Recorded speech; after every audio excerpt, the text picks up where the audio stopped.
Susan Olsen is the actress most people remember as Cindy Brady, the youngest kid on the classic sitcom The Brady Bunch. She was born on August 14, 1961, in Santa Monica, California, and her acting career took off when she was still a small child, turning her into one of the most recognizable faces of 1970s television.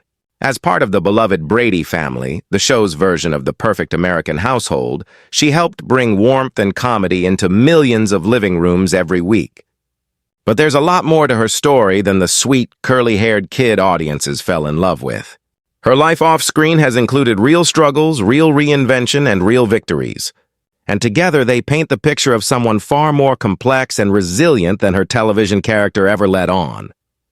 Now, 5 decades after the show first aired, Olsen has stepped forward to confirm something fans have wondered about for years. Her willingness to finally speak candidly about it doesn't just settle an old rumor.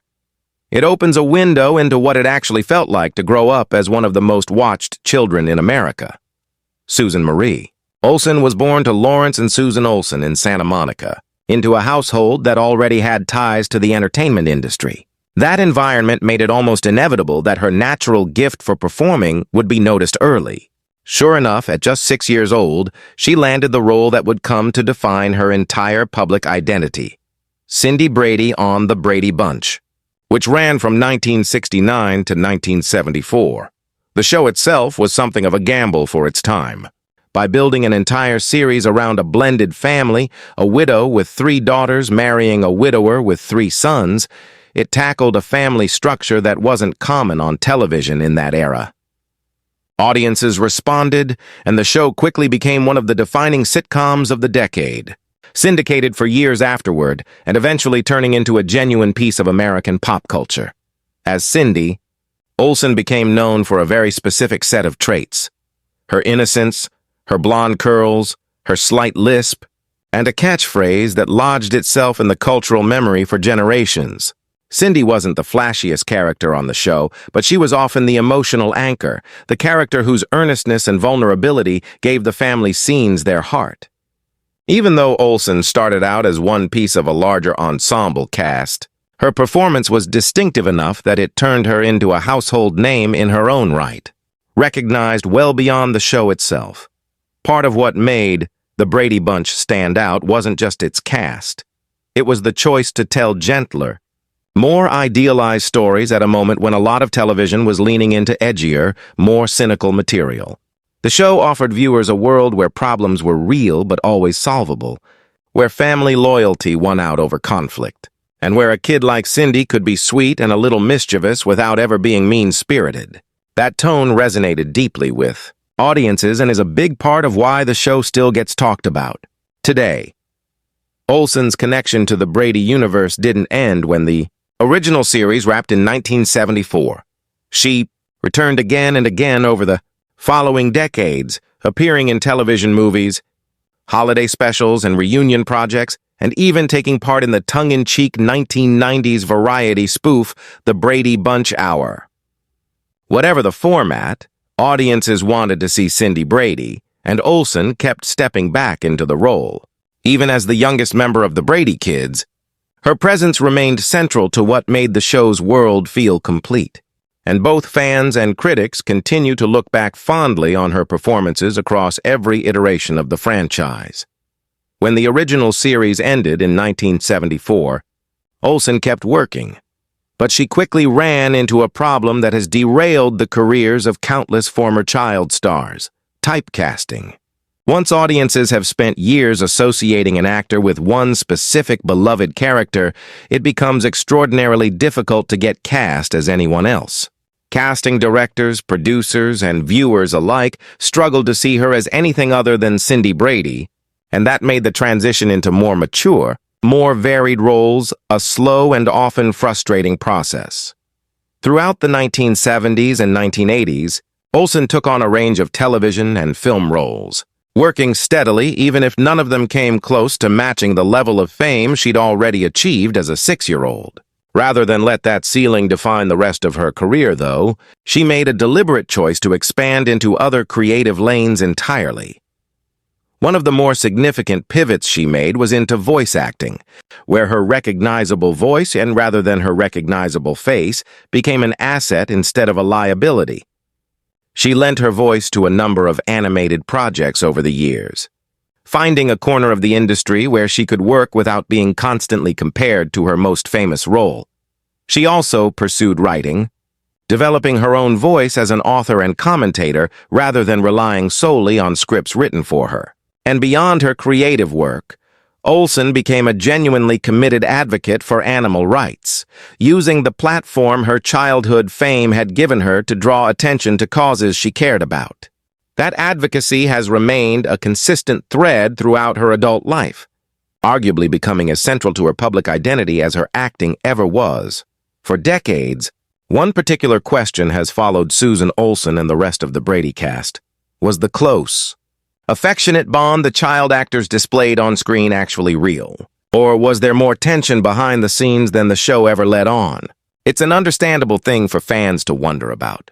The Brady Bunch built its entire appeal around the idea of a warm, tightly bonded family, and it was natural to assume, or at least hope, that the young actors playing those roles had something similar going on off-camera.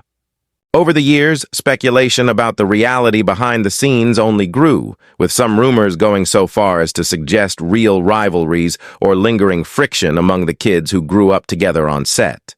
Given how much of Olsen's own childhood played out under constant public and media attention, it's no surprise that fans were curious about what her actual day-to-day experience was like once the cameras stopped rolling. In a candid interview, Olsen finally addressed the question directly and confirmed what many had long suspected.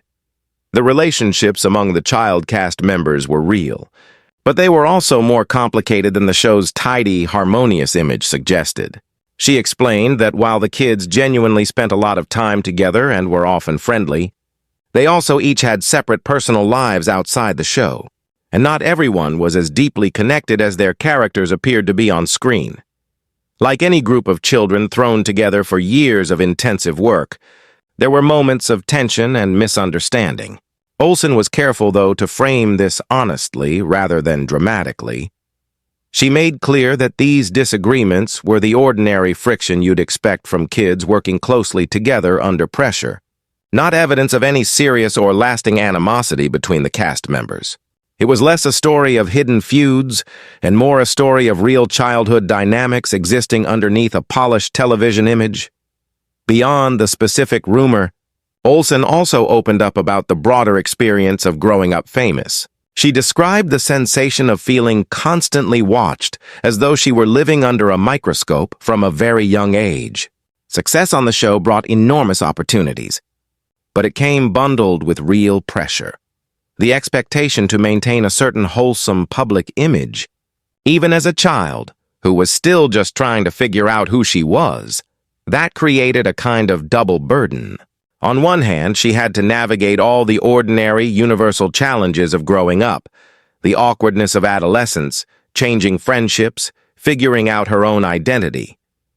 On the other, she had to do all of that while millions of people already had a fixed idea of who Cindy Brady was supposed to be, and while the media was paying close attention to how well she matched that image. Despite how demanding that combination could be, Olsen has consistently expressed genuine gratitude for her time on the show. She's been clear that the experience, for all its pressures, played a defining role in shaping both her life and her career, not something she resents, but something she's made peace with and even values. She's also emphasized that, disagreements aside, the young cast genuinely bonded with one another over the years they spent working together, and many of them stayed in touch long after the series ended. The affection between them, she says, was real. The media just rarely captured how layered and complicated those relationships actually were, preferring the simpler story of a cast as perfectly harmonious as the family they played. The Brady Bunch marks its 50th anniversary. Olsen's decision to finally confirm this long-standing rumor serves as a reminder of just how much cultural staying power the show still has. Its blend of humor, family values, and wholesome storytelling made it a fixture of American television from the moment it aired, and its influence has carried on for decades through syndicated reruns, spin-offs, reunion specials, and feature films that keep introducing new generations to the Brady family. For Olsen personally, confirming the rumor represents something like a moment of reflection, a chance to look back on just how deeply the show shaped her entire life, and to make peace publicly with her place in one of television's most iconic families. Her honesty gives fans a fuller, more human picture of what things were actually like behind the scenes, not a flawless, endlessly harmonious cast, but a group